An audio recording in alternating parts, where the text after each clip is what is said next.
Kejaksaan Agung diharapkan segera mengajukan permintaan ekstradisi Riza Khalid tersangka dugaan korupsi tata kelola minyak mentah dan produk kilang di PT Pertamina periode 2018-2023 kepada pemerintah Singapura. Hal ini mengingat pemerintah Indonesia telah memiliki perjanjian ekstradisi dengan Singapura. Gerak cepat itu dibutuhkan sebelum Riza Khalid berpindah ke negara lain yang tidak memiliki perjanjian ekstradisi dengan Indonesia. Sesulit itukah mengekstradisi Riza Khalid? Bagaimana peluangnya? Selama 3 kali berturut-turut dipanggil dengan patut, tidak hadir, berdasarkan informasi yang bersangkutan tidak tinggal di dalam negeri. Peneliti Pusat Kajian Anti Korupsi atau PUKAT Universitas Gadjah Mada Zainur Rohman mengatakan, penetapan tersangka terhadap Riza Khalid bakal menghadapi berbagai tantangan dan hambatan. Salah satunya karena Riza tidak berada di Indonesia dan diduga ada di Singapura. Indonesia harus segera mengirimkan permintaan ekstradisi kepada otoritas Singapura agar otoritas Singapura bisa segera melakukan penahanan.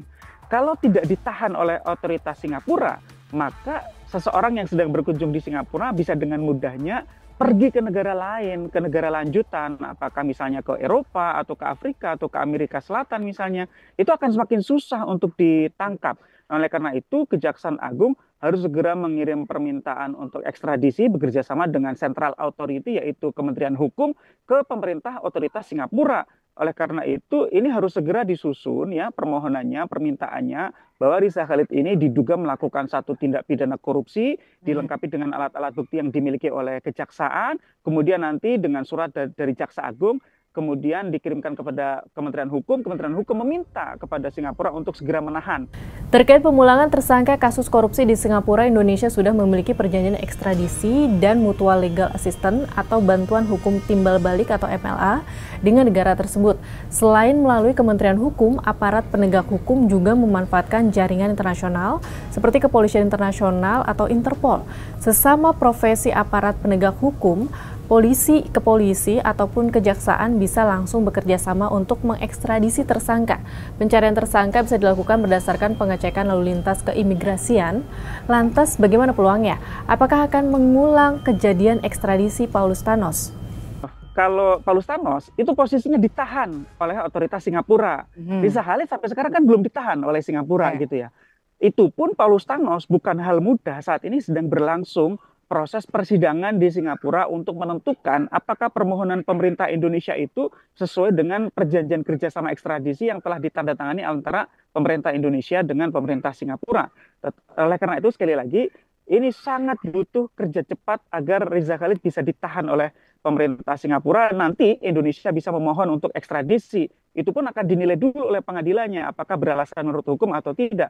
Nah, nanti kalau sudah berhasil dipulangkan ke Indonesia, maka Riza Khalid harus dihadapkan ke muka sidang agar apa? Agar sangkaan dari kejaksaan itu bisa dibuktikan di depan meja hijau.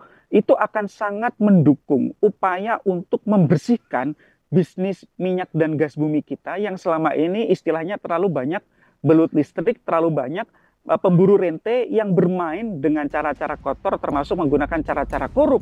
Di akhir, Zainur berharap perburuan Riza Khalid ini menjadi momentum untuk bongkar mafia minyak. Dan harapannya juga yang terakhir dari saya, jangan sampai juga Mbak Maidov ini sekadar ganti pemain, ya ini harus menjadi tonggak untuk reformasi di oil and gas kita agar ya sektor yang sangat berpengaruh terhadap hajat hidup orang banyak ini bisa dikelola dengan tata kelola yang bebas dari korupsi yang akan bisa menguntungkan rakyat dan bangsa Indonesia, Mbak Maidov. Sementara itu, pengamat hukum Erwin Natosmal Umar menyebut jika ingin memproses hukum Riza Khalid, Kejagung harus terlebih dahulu mengirimkan surat untuk pengajuan ekstradisi. Ketentuan ekstradisi akan dilihat berdasarkan asas kriminalitas ganda. Artinya dakwaan yang disangkakan terhadap Riza di Indonesia harus sama dengan pengaturan pidana di Singapura. Nah, masalah berikutnya, pasal yang didakwakan kepada Riza Khalid soal kerugian negara dan kerugian perekonomian negara itu tidak diakui di hukum Singapura. Delik tersebut hanya khas diterapkan di Indonesia dalam konteks korupsi. Sahabat Kompas, apakah ekstradisi tersangka Riza Khalid ini akan mudah dan terrealisasi dalam waktu dekat? Atau sebaliknya berlarut-larut seperti Paulus Thanos hingga 6 tahun lamanya? Atau Kejagung dan pemerintah punya manuver lain?